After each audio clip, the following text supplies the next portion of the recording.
बाकमाल लोग, लाजवाब सर्विस। कौमी एयरलाइन आज यूरोप के लिए उड़ान भरेगी। PIA का तकरीबन 4.5 साल बाद यूरोपीय ममालिक के लिए फ़्लाइट ऑपरेशन।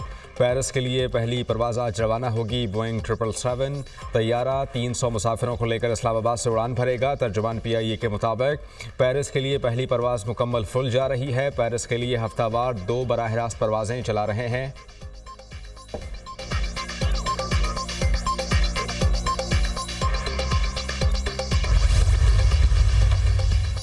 मुल्क भर में इंटरनेट की सुस्त रफ्तारी बरकरार। PTI का बैंडविड्थ बढ़ाने का अमल भी रायगा।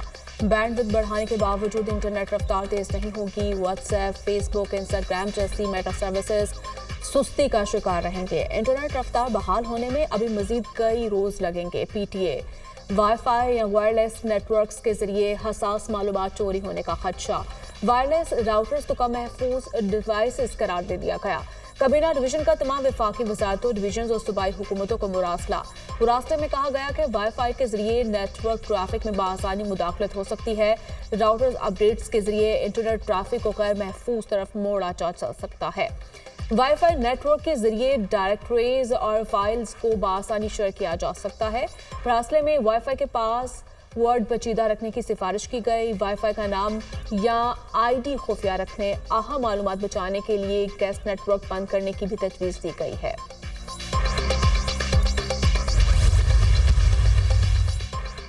फितनुल ख्वारिज के दहशतगर्दों ने लकी मरवत में 17 सिविलियन वर्कर्स को भत्ताखोरी के लिए अगवा कर लिया। 69 सिविलियन वर्कर्स को कबल खेल से अगवा किया गया। ख्वारिज ने मकामी ठेकेदार की गाड़ी को भी आग लगा दी। सिक्योरिटी फोर्सेज और कानून नाफिज करने वाले इदारों ने 8 मुख्तलिफ वर्कर्स को बाजियाब करा लिया। ऑपरेशन जारी है, दीगर को भी बाजियाब करा लिया जाएगा। बहिमाना इक़दाम करने वाले अनासर को कैफर किरदार तक पहुँचाया जाएगा। ज़राए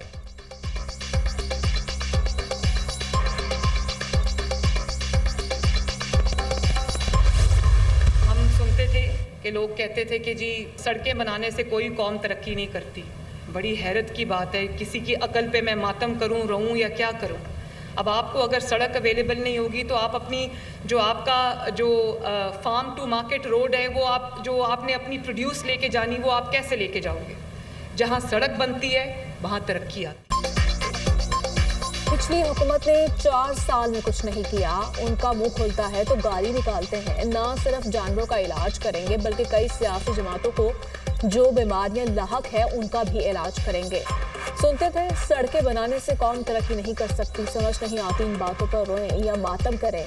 जहां सड़क बनती है वहां तरक्की आती है। पाकिस्तान में महंगाई कम हुई, डूबती हुई मैशत अब संभलने लगी। ज़र मुबादला ज़खायर बढ़ रहे हैं। स्टॉक मार्केट ने 76 साल का रिकॉर्ड तोड़ दिया।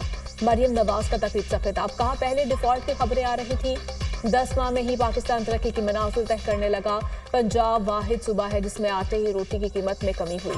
लाइव स्टॉक प्रोग्राम के लिए बड़ी शराइत नहीं रखी गई। लाइव स्टॉक का 20 अरब का प्रोग्राम है। कार्ड के जरिए 2,70,000 कर्ज दिया जाएगा। वज़ीर आला पंजाब का 90,000 लोगों को लाइव स्टॉक कार्ड देने का ऐलान। पाकिस्तान की तारीख के पहले लाइव स्टॉक कार्ड की बाकायदा लॉन्चिंग कर दी। पाकवतन में फार्मर्स को chief minister live stock card तकसीम किए गए। वज़ीर आला पंजाब मरियम नवाज की फार्मर्स से बातचीत। वज़ीर आला पंजाब की आमद पर फार्मर्स का जोशो खरोश ढोल की थाप पर रवायती गुड डांस में पेश किया गया।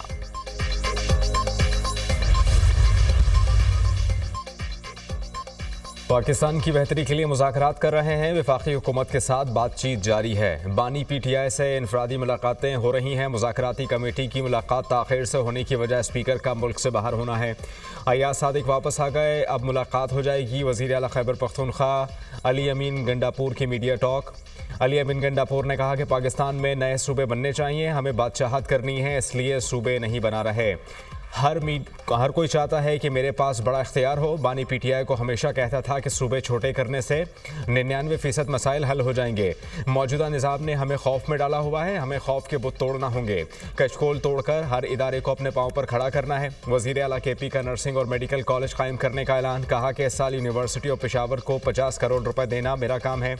अगर मैंने पैसे नहीं दिए तो मेरे खिलाफ ऊ करके एहतजाज करें।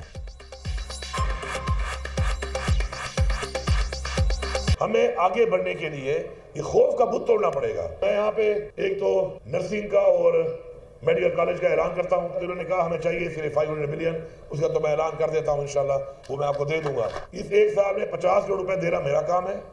अगर मैं ना दूं तो हु करके या कुछ भी करके फिर मेरे खिलाफ एहतजाज कर लेना। अली अमीन गंडापुर ने दुरुस्त एहतजाज का तरीका अपना ही लिया। वज़ीर आला KPP की जानिब से 10 माह में पहली मरतबा एहतजाज का दुरुस्त अंदाज अपनाना काबिल तहसीन है।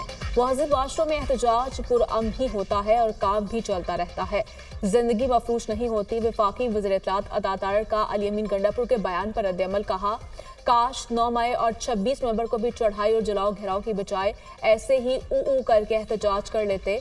कौम जानती है इंतशार, फसाद, जलाओ घेराव आग का वतीरा है।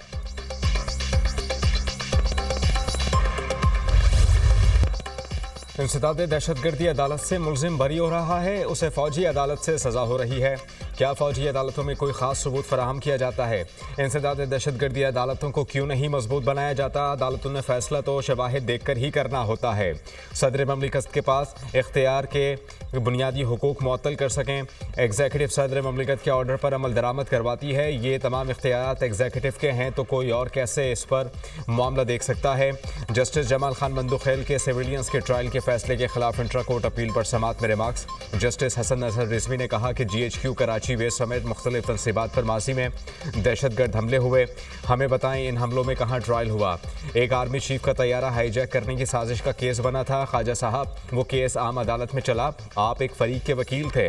जस्टिस हसन नजर रिजवी का ख्वाजा हारिस से मुकालमा, कहा कि इन सब का ट्रायल आम अदालतों में चला तो 9 मई वालों ने ऐसा क्या किया कि मिलिट्री कोर्ट जाएं। केस की समाअत आज दोबारा होगी। वजारत दिफा के वकील ख्वाजा हारिस दलाइल जारी रखेंगे।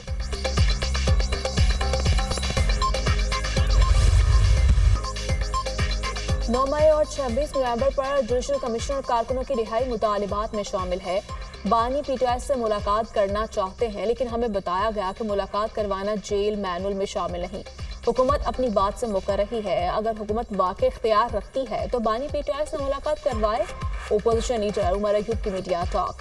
शेख वकास अकरम ने प्रेस कॉन्फ्रेंस में कहा, हुकूमत बानी PTI से एक मुलाकात नहीं करा सकी, हमारे मुतालिबात पर अमल दरामद कैसे कराएगी? हुकूमत संजीदगी का मुजाहरा करे। मुज़ाकराती कमेटी की बानी PTI से मुलाकात बहुत अहम है। चाहते हैं मुज़ाकराती कमेटी को बानी से मुलाकात करवाई जाए। बानी PTI को जेल में सहूलियात नहीं दी जा रही। अदालती अहकामात के बावजूद बानी की बच्चों से बात नहीं करवाई जा रही।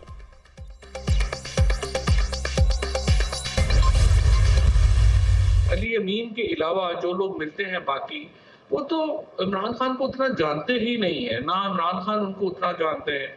लिहाजा जो पॉलिटिकल एडवाइस, पॉलिटिकल एक आपको इंसाइट चाहिए और फिर जो स्ट्रेटजी चाहिए, वो तो जाहिर है कि नहीं बन पा रही। 17 महीने तो हो गए हैं, तो आप पता नहीं, ये तो आपको बाहर लाने की सलाहियत नहीं रखते हैं। जो गुफ्तगू है या जो मुज़ाकरात हैं उनको आगे बढ़ाने के लिए जो है वो भी एक स्ट्रेटजी चाहिए। इरफान सिद्दीकी, अयाज सादिक, राना सनाउल्लाह बानी से मुलाकात नहीं करा सके। बानी सही कह रहे थे कि हुकूमत के पास इख्तियारात नहीं। बानी PTI को जेल में सहूलियात नहीं दी जा रही। दोनों अतराफ से एक कदम पीछे हटना होगा। बानी PTI तो चाहते हैं कि बातचीत आगे बढ़े। मुज़ाकरात को आगे बढ़ाने के लिए भी स्ट्रेटजी की ज़रूरत है। मौलाना फजलुर रहमान और महमूद खान अचकज़ई मुज़ाकरात में होते तो ज़्यादा वजन होता। फवाद चौधरी की प्रोग्राम नुक्ता नज़र में गुफ्तगू।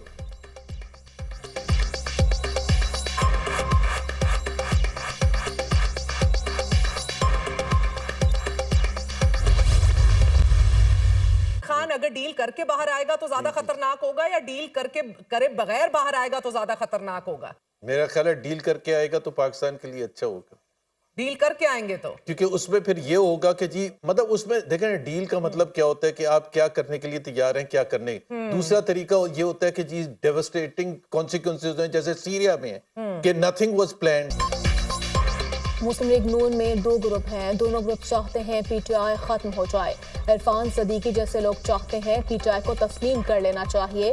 आज तलखियां बहुत ज्यादा हैं, माजी से सबक सीखना चाहिए। बानी PTI अगर डील करके आए तो पाकिस्तान के लिए अच्छा होगा। बानी PTI या उनकी पार्टी को दबाने से मसला हल नहीं होगा। सीनियर सियासतदान मोहम्मद जुबैर के प्रोग्राम दुनिया महर बुखारी के साथ में गुफ्तगू। मुस्तफा नवाज खोखर ने कहा, डील की सियासत का मुखालिफ हूँ। डील हमारे सियासी कल्चर का हिस्सा है। 76 साल से मुल्क में डील ही चलती आ रही है। जब सियासी पार्टियां ओपोजिशन में हों तो वोट की इज्जत का नारा लगाती हैं। सियासत में उतार चढ़ाव आता रहता है। बानी पीटीआई की हुकूमत के दौरान मकबूलियत कम हुई थी, आज बानी पीटीआई की मकबूलियत है। आप अगर अवाम को ये पैगाम देकर हुकूमत में आएंगे कि आपकी राय की कोई हैसियत नहीं, आपके वोट की कोई हैसियत नहीं, तो फिर आप जो मर्जी है कर लें, इस अवाम ने आपकी तरफ रुख इख्तियार नहीं करना। जो मर्जी है ये एफर्ट्स कर ले, मुझे नहीं लगता कि इनको कोई स्पेस मिल पाएगी। पीआईए की निजकारी के लिए दोबारा इजहार दिलचस्पी की दरखास्त तलब करने का फैसला। पीआईए पर अदायगियों का बोझ नहीं और यूरोप के रूट्स बहाल हो गए। कौमी असम्बली की कायमा कमेटी बराए निजकारी इजलास में सेक्रेटरी निजकारी कमीशन की ब्रीफिंग। कहा पीआईए की फरोख्त के लिए दोबारा मार्केट का रुख कर रहे हैं। पीआईए के नए फ्लीट्स खरीदने पर अब सेल्स टैक्स की छूट हासिल होगी।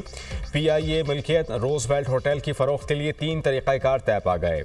आउटराइट सेल, ज्वाइंट वेंचर या लॉन्ग टर्म लीज पर रोजवेल्ट होटल दिया जा सकता है।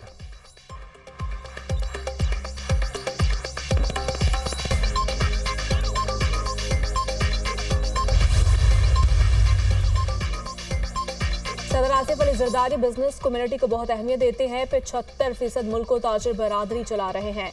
बिजनेस कम्युनिटी और कारोबार को तहफ़्फ़ुज़ देना हुकूमत की जिम्मेदारी है। वज़ीर इत्तलात सिंध शर्जील मेमन का तकरीब से खिताब। कहा वज़ीर आला सिंध की कोशिश है ज़्यादा से ज़्यादा इंडस्ट्री लगे, धुआं छोड़ने वाली गाड़ियों के खिलाफ सख्त एक्शन लेंगे। मलीर एक्सप्रेस वे कराची के शहरियों के लिए बेहतरीन तोहफा है। कराची में लंदन की तरह सड़कें बनाएंगे।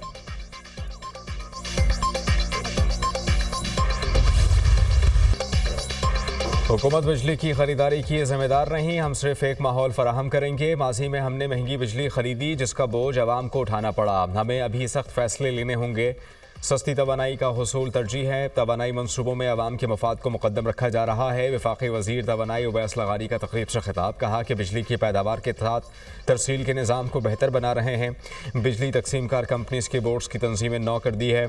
बिजली पैदावार के नए प्लांट लगाए जा रहे हैं। भाषा डैम पर तेज़ी से काम जारी है। पैदावार के साथ साथ पानी को महफूज करने और सैलाब की रोकथाम के लिए अहम मंसूबा है।